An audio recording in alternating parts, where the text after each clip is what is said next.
Kumusta mga fam? Nais ko lang pong sabihin na temporary ko munang gagamitin ang channel na ito upang maisalaysay ang panibagong love story ni Hanamichi Sakuragi na pinamagatang Game of the Two Bad Hearts na isinulat naman ni Mariel C. Almoroto. Sana po ay masuportahan niyo po ito at sana ay patuloy pa rin po kayong sumuporta sa Anime Story PH. At ito nga po pala ay wala sa original na istorya ng Slam Dunk. Ito ay fanfiction lamang sa ating mahiwagang writer. At ito na po, sisimulan na natin. Let's go! Sweetheart Delisa, point of view. Pagkatango ni Cairo sa pagtanggi ko sa kanya, umalis na ako. Ayoko munang makita at makasama ang buwisit na Sakuragi na yun. Naaasar pa rin ako sa ginawa niya. Kahit pa sabihin niyang di niya yun sinasadya. At ang mas kinaasar ko, iyong reaksyon ng puso ko pagkakita ko sa kanya. My damn heart pulled that stuff from beating so fast. Traitor na puso. Alam ko ang pinapahiwatig nito. But I would not dare to succumb to its flawlessness again. Nagkamali na ako noon, and there's no way in hell I'm gonna repeat it. Sweetheart, sandali lang. Hindi ko pinansin ang pagsigaw niya. I continued walking, pero nang mapansin kong parang wala nang sumusunod sa akin, I look back at nakita ko siya nakikipaghalikan sa isang babae. Wait, hindi lang yun basta babae. That was Cindy, his ex. Ang walang hiya. Ang kapal na mukha niyang puntahan pa ako para sabihin mag-usap kami. Tapos, nakita lang yung ex niya, nakipaglandian na. Nagpupuyos yung kalooban na umalis na ako. I am not hella jealous. Pumunta ako sa parking lot at sumakay sa motor ko. Isang lugar lang ang mayroon akong mapapakalma sa akin. Pinaharurot ko yung motor papunta sa lugar na yon. After 15 minutes, nasa mall na ako. Yep, mall. Kala nyo kung saan? Ganito talaga ako pag sobrang bad trip na sa mundo. Magmamall ako ng mag-isa. I decided to watch a movie first. Bumili ako ng ticket and went inside to watch Jujutsu Kaisen Zero. Pero, puro couples yung nasa sinihan. Like what? Somewhere, even making out, kadiri. Pasalamat sila, wala ako sa mood manira ng relasyon ngayon. I tried to concentrate on the movie. Maganda, but it made me wonder. How could they fall in love when their life is on the line? Kahit nasukang-suka na ako sa mga magkasintahan sa paligid ko, pilit ko pa rin tinapos yung movie. Pagkatapos manood ng sine, pumunta ako sa arcade at naglaro. Siyempre, unang-una kong nilaro ay basketball. Tapos, video game, car racing, guitar kick, dance, at ano-ano pang libangan. Nang mapagod at magutom ako, pumunta ako sa maliit na branch ng McDo. After eating, nagpahinga muna ako sandali. At exactly 7 p.m., umalis na ako sa mall. Oras na para sa banda. Pero ang hindi ko alam, meron palang malaking sorpresang naghihintay sa akin. Hanamichi Sakuragi, point of view. Dahil nga hindi ko makita si Sweet sa school, nagpasyahan kong unahan na lang siya sa pagpunta sa lugar na sigurado akong pupuntahan niya. Ang War Bar. Oo, seryoso iyon. Yung pangalan ng bar. Grabing mga management, pinag-isipan talagang mabuti. Ang galing, no? Ito yung bar kung saan tumutugtog si Sweet. Pagkatapos ng last class ko, dumiretso na ako doon. It's around 6 p.m. na lang.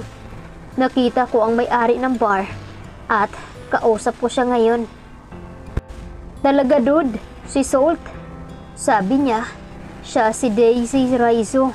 Matanda lang siya ng 3 taon sa akin, Siyempre, may pagkagwapo ang isang to. Pero mas gwapo lang talaga ako. At feeling close siya sa totoo lang. Bakit pare? May problema ba dun? Sinabi ko kasi sa kanya na gusto kong sorpresahin si Sweet. Gusto kong kumanta para sa kanya. Pero hindi ko sinabi yung dahilan ng sorpresa ko na yun. Siyempre, alangan namang sabihin kong nahawakan ko ang upay nun kaya ito ang paraan ko para mag-sorry. Ayoko kayang mapahiya si Sweet. Nang tanungin naman niya kung kaano-ano ko si Sweet, siyempre, sinabi ko lang ang totoo na girlfriend ko siya. Hindi siya makapaniwala. Ibang klase ka pare, pero paano mo siya napasagot? Tanong niya. Bakit ko sasabihin sa'yo? Close ba tayo? Tanong ko. Lul, so hindi pa pala kami close niyan. Pinagtatawagan na nga kami ng pare. Fine. Suit yourself.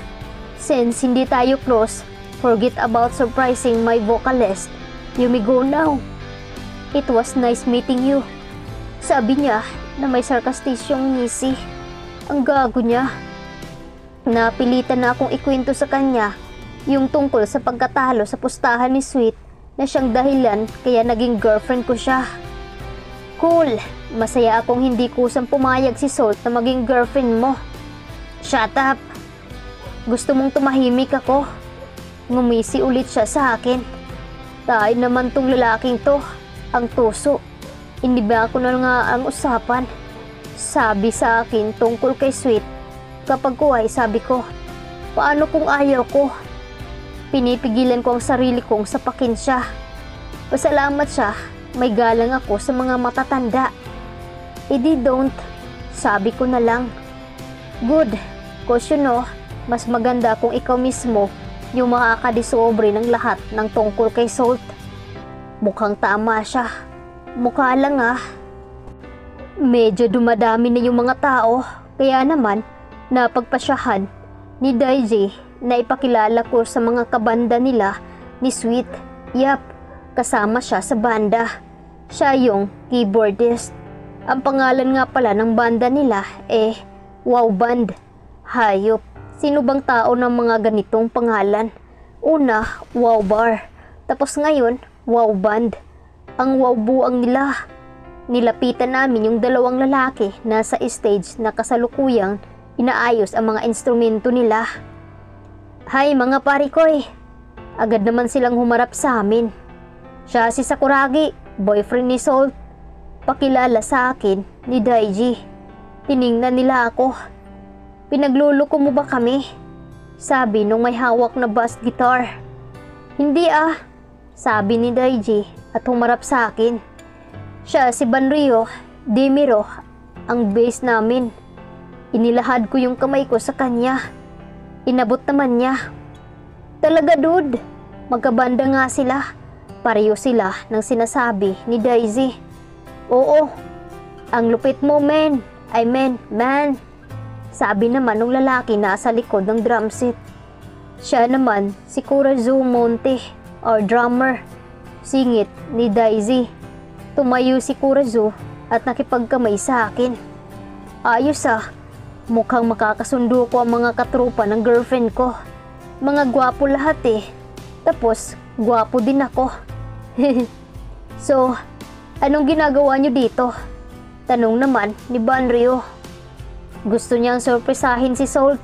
Gusto niya daw kantahan ang astigin nating vocalist. Sagot naman ni Daisy. Oy, in love? Sabay na sabi ni Nakurazo at Banrio. Napatingin ako sa kanila. In love? Haha, nagpapatawa sila. Hindi maaaring ma-in love ako. Gusto ko lang mag-sorry sa ginawa ko. Iyon lang yun, hindi ba? Ano bang kakantahin mo? Tanong naman ni Banrio. Nag-isip ako sandali. Ano nga ba? Sinabi ko sa kanila yung song na kakantahin ko. Napatingin ako sa wristwatch ko 6:50 PM.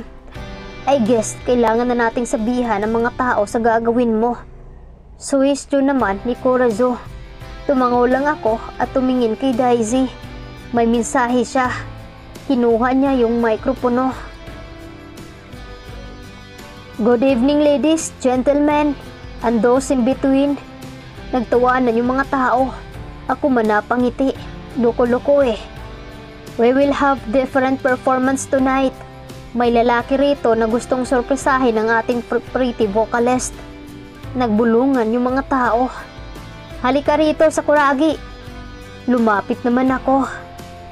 Hi, ngayong gabi, gusto kong kantahan ang pinakamamahal niyang bokalista, si Salt, ang girlfriend ko. Ano? May boyfriend si Salt? Anong kalukuhang iyang pinagsasabi mo? Nagsimula ulit magbulungan yung mga tao. Okay, mukhang hindi nila nagustuhan ang sinabi ko. Paano ba to? Alam ko na. Ano nga kaya ang gagawin ni Sweet na ngayon ay nakaabang na pala sa kanya itong si Sakuragi? Kaya ito ang dapat nating aabangan mga fam sa susunod na episode.